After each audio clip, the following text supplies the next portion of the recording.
Hi, this is Dave Bender, Vice President for Political Affairs for ACEC National. And we're coming to you live today with the Engineering Influence podcast here at the Grand Hyatt in Washington, D.C. at the Spring Convention, the annual Spring Convention for ACEC. My guest today is Rob Brigham. He is the CEO of JEO Engineering out of Omaha, Nebraska. Welcome.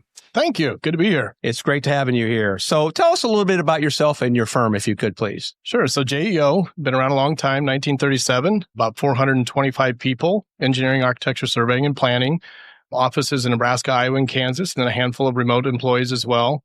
We tend to stay very close to the public arena, public infrastructure market, practicing in transportation, water infrastructure, water resources, geospatial and surveying, traffic and technology, construction services, environmental, architecture and landscape architecture, and planning and engagement. I think I got them all. Wow, I don't want to leave anybody out. Yeah, that's really good. Yeah, so it's just a lot of fun. As far as me personally, it's the only full-time job I've had. I've been really blessed to be part of it for the last 30-ish years full-time, and actually started my career at JEO right out of high school. I was fortunate enough to live right across the street from who I like to call the silent V in JEO, eventually became the chairman of our board of directors, and just asked me if I needed a summer job. So I worked out on a survey crew, a little bit non-traditional. I'm not an engineer. I've got a finance degree, and then I went on to law school, and then had the opportunity to come back to JEO after I graduated from law school in a business manager role, eventually CFO, and then for the last 18 years now, the CEO. Oh, that's terrific. You know, I had the pleasure of meeting one of your partners there in the firm just minutes ago. Yep. And he said he's been with the firm for 37 years, and the growth has just been unbelievable. Tell us a little bit about the growth before we dive into the topic we're going to discuss. So I had the honor of taking over as CEO in 2007, right as we were going into the great financial crisis. So that was a treat.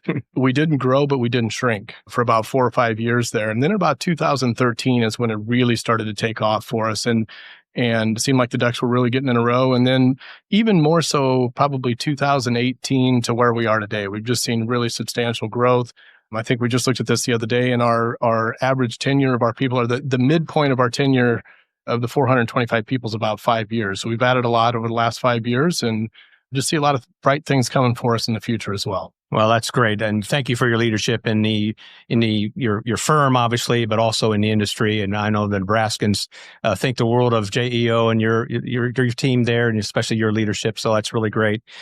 One thing I wanted to talk about, it really impressed me about you when I found out that you, at the last presidential election, as well as, some of the local elections for Congress and U.S. senators, you had both U.S. senators up in your state last year, which is kind of rare and unique.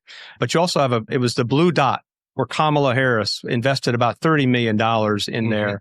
And that was really kind of difficult for Congressman Don Bacon, who was running, and that blue dot represented not only his district, but that one presidential elector the election could have gone down to that. It ended up not going that way. But that was a lot of really hard work for Don Bacon and a lot of catch up that he had to do. And he ended up winning a lot. But it impressed me that you and some of your firm leaders and some of your friends decided, hey, we need to get behind some of these people. Could you tell us a little bit about why you supported that? Sure. Congressman Bacon and your U.S. senators? We've always been very active in coming out here and being part of the national conference. We've been very active in getting up to Capitol Hill. And I think we've always seen the significance of the issues that we're up there advocating for. Honestly, it really hit me probably about a year ago, a little over a year ago, when we were out here for the Nebraska fly-in. And we had it at the ACEC residence, which was just absolutely fantastic. Thank you. And in the context of the conversation about issues that were important to us, to our industry, there was a couple of one in particular, an issue that came up in regards to one of our employees. And I just happened to mention it. And Congressman Flood actually said, well, I think we can help you with that. And I kind of took a second and said, okay. And long story short, he got us connected with somebody in his office, and I got our employee connected. And what had been taking weeks, if not months, for our employee to work through, all of a sudden was resolved. Of course, a little light bulb went off, and I said, well, we got another issue that we've been working on as a firm, and he was able to resolve that as well. And it really just started to connect for me how important it is to have a relationship with the folks that are in our state, elected officials from our state, and just really made a positive difference to us. In addition to the bigger issues that, of course, they have the opportunity to influence from an overall industry standpoint. And then just understanding the significance of the last election and understanding the significance of those elected officials in Nebraska, and specifically where they aligned on issues, again, that are important to our industry, whether that's workforce development or tax policy or infrastructure funding. It's like, we need to get a little more involved here. And so that's what we did. We all stepped up to the table, and I think it's been good for JEO and hopefully a little positive mark for the industry as well. Well, it's made a difference when these members of Congress said, I've gotten to know out there, especially those three, when they mentioned you specifically and what you did for them, they were a little bit surprised, but yet they were very grateful of that. And that led to more conversations as to, okay, tell us a little bit more about what it is that's important to you as far as issues. It was really neat. So as you know, we have launched a new ACEC Direct campaign, which is the ACEC Leadership Circle. It is tell us a little bit about what that is in your beliefs, and then how it benefits you as a member and the other members out in ACEC world. So the tool itself, quite frankly, is really easy for me. You send me a link and I hit it, and it goes right to the individual that we're wanting to make a contribution to. The Leadership Circle itself, the couple of meetings that I've been involved in so far, I just think it's a remarkable opportunity to get away from the hustle and bustle of the daily schedule that I know each one of them have to maintain, meeting after meeting after meeting, hearing after hearing. But when we're able to get them away, and each one of these was held in a restaurant, it was a small group. Certainly members from the ACEC National were there and able to kind of keep the conversation focused. But yet at the same time, each of us that were there representing one of our firms had the opportunity to really engage with, first of all, Congressman Smith, the chairman of the Ways and Means Committee, and then Representative Neal, Congressman Neal, who is the ranking member of the same committee. And I just felt like they were really engaged in asking us questions about how different things impacted our firm. And we were able to share that. And to do that again over an hour and a half to 2 hours and not feel like you were rushed, and to really be able to expand upon the importance of these things, again, whether that's workforce development or tax or infrastructure funding, it was just really good. And I use Congressman Neal as an example to hear his story, starting out as a teacher and then a council member and then a mayor and then Congress. It was just super enlightening. He's an impressive individual. Yeah. Super impressive individual. And just a very enjoyable evening, honestly. So that leads me into another question, and I'm glad you brought it up. People would say, well, why would a gentleman from Omaha, Nebraska, why would he care what's going on with a gentleman in the rural area of Missouri, or even in the state of Massachusetts, in Boston, Massachusetts, with ranking member Neal? Why might you want to give to a candidate as not your representative, or frankly, is not even in your state? So maybe kind of expand on that a little bit. R's and D's and state boundaries don't define the issues that we're talking about, whether that's funding for water or transportation or whatever it is that we're doing from an infrastructure standpoint, workforce development issues, immigration issues, and certainly tax policy, which has been top of mind for us because this whole R&D thing has had a big impact on our firm. But those know no boundaries. They don't know political affiliation.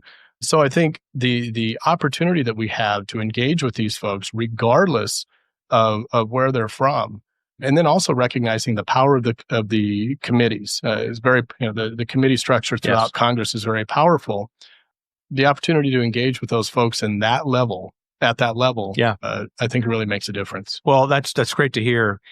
The next question I have for you is somewhat a little bit shifting just a little bit here.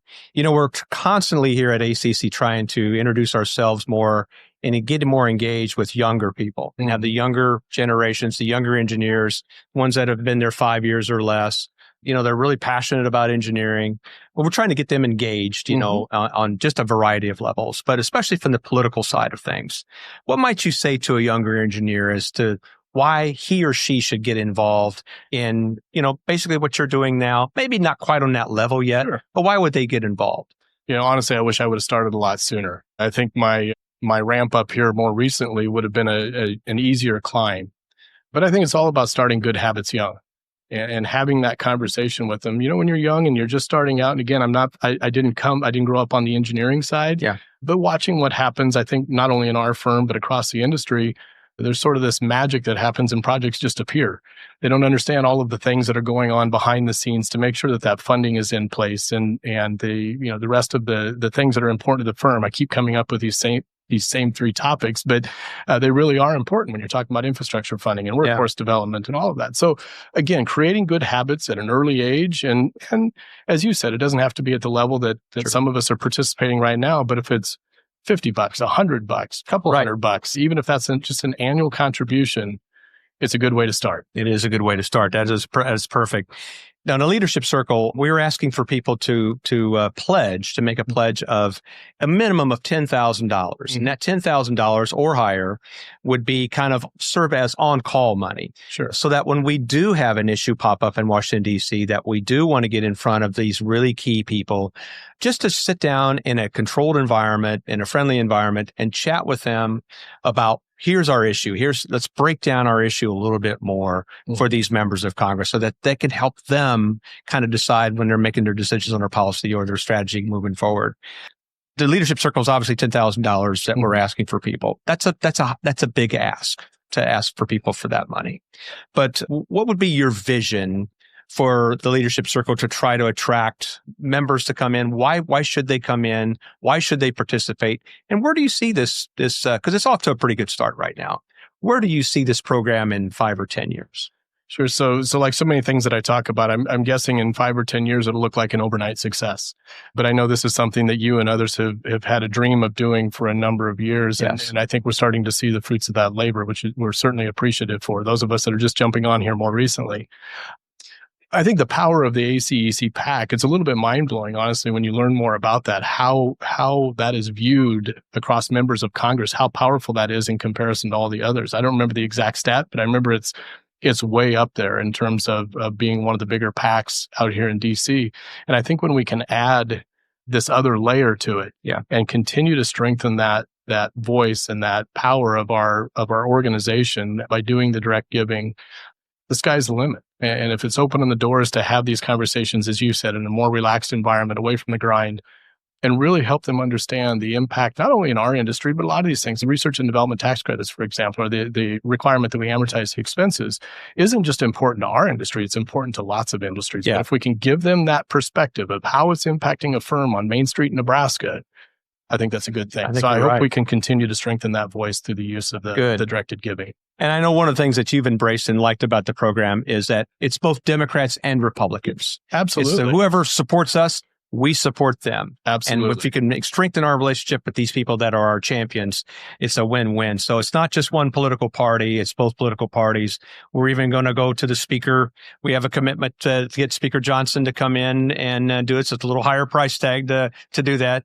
But it should be really nice. And then we'll obviously do his Democratic counterpart, Mr. Hakeem Jeffries, to do that as well. Those will be big dollar numbers of events to do, but it's very important that we get in front of them and again in that environment like that. Very worthy investment. We really appreciate you coming on today. We appreciate your leadership. You've dove right in. I really appreciate that very, very much. And the political program is stronger because of members like you, Rob. So we appreciate you coming to us today and supporting this system. And thank you very much. Well, we appreciate your leadership as well. And I appreciate the opportunity to be here and share with you. You bet. So that is it today for this. Please, if you have more information, you want to participate a little bit. Yeah, $10,000 is a little bit of an ask, but it's a great investment. You heard from one of the experts here that really feels the benefit of this program. Please get in touch with me, Dave Bender at ACEC. Thank you for watching, everybody, and have a good day.